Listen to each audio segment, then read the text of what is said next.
Mesdames et messieurs, bienvenue sur Actu Africa 24, le podcast qui décrypte l'actualité politique africaine sans tabou. Avant de commencer, prenez un instant.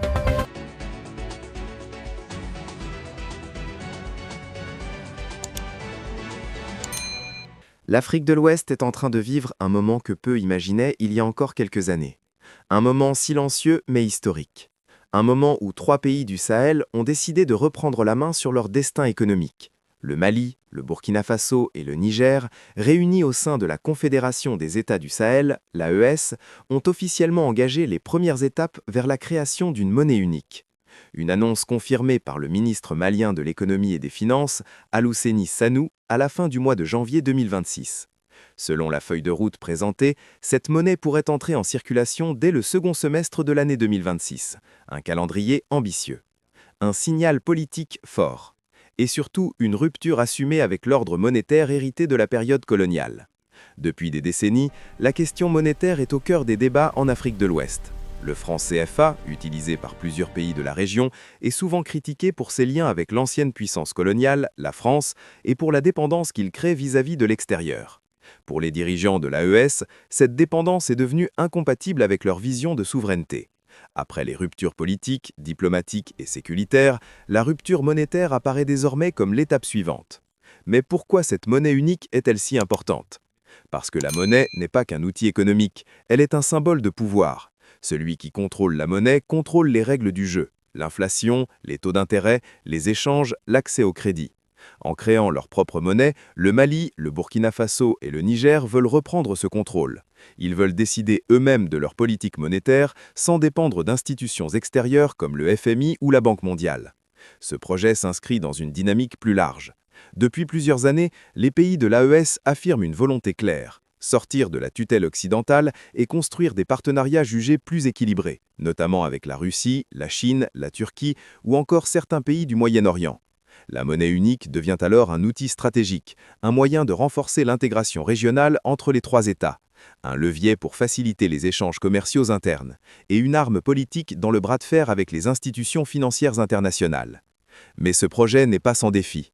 Créer une monnaie commune demande une coordination économique très fine. Il faut harmoniser les politiques budgétaires, maîtriser l'inflation, créer une banque centrale crédible, garantir la confiance des populations et des investisseurs. Or, les pays de l'AES font face à de lourdes contraintes, insécurité persistante, sanctions économiques, faiblesse des réserves de change, pression internationale constante. Mais au-delà des aspects techniques, cette monnaie unique soulève une question plus profonde, celle de la confiance. Une monnaie ne vaut que si les citoyens y croient, si les commerçants l'acceptent, si les États la protègent. Dans les pays de l'AES, les populations ont longtemps vécu des crises monétaires, des dévaluations et une inflation parfois difficile à maîtriser. Le souvenir de ces épisodes reste présent et il pèse encore dans les esprits. C'est pourquoi les autorités savent que la pédagogie sera essentielle. Il faudra expliquer, rassurer, montrer que cette nouvelle monnaie ne sera pas un saut dans l'inconnu, mais un outil pensé pour servir les économies locales.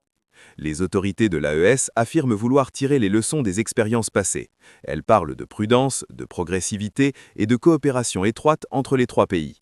La feuille de route prévoit des mécanismes de stabilisation, des réserves communes et une surveillance renforcée des finances publiques. Les critiques, elles, sont nombreuses. Certains experts estiment que le calendrier est trop serré, d'autres craignent une instabilité monétaire à court terme. Mais pour les dirigeants de l'AES, le risque de ne rien faire serait plus grand encore. Ils estiment que continuer dans le système actuel revient à accepter une dépendance permanente, une dépendance qui limite leur marge de manœuvre et freine leur développement. Un autre enjeu majeur concerne les relations extérieures. Comment réagiront les partenaires internationaux ? Comment les marchés financiers percevront-ils cette nouvelle monnaie ? Pour certains observateurs, la pression extérieure pourrait s'intensifier. Pour d'autres, au contraire, cette initiative pourrait forcer le respect et ouvrir la voie à de nouvelles négociations sur des bases différentes. Dans tous les cas, le message politique est clair. Les pays de l'AES ne veulent plus subir, ils veulent choisir. Cette monnaie unique n'est donc pas seulement un projet économique, c'est un acte de souveraineté, un marqueur historique. Elle symbolise une Afrique qui ne se contente plus de commenter les décisions prises ailleurs, mais qui cherche à écrire ses propres règles. Que l'on soutienne ou que l'on critique cette initiative, une chose est certaine, le Sahel vient de lancer un débat que personne ne pourra ignorer. Car si l'expérience réussit, elle pourrait inspirer d'autres pays africains et accélérer une remise en cause plus large du système monétaire sur le continent. Si elle échoue, elle servira de leçon.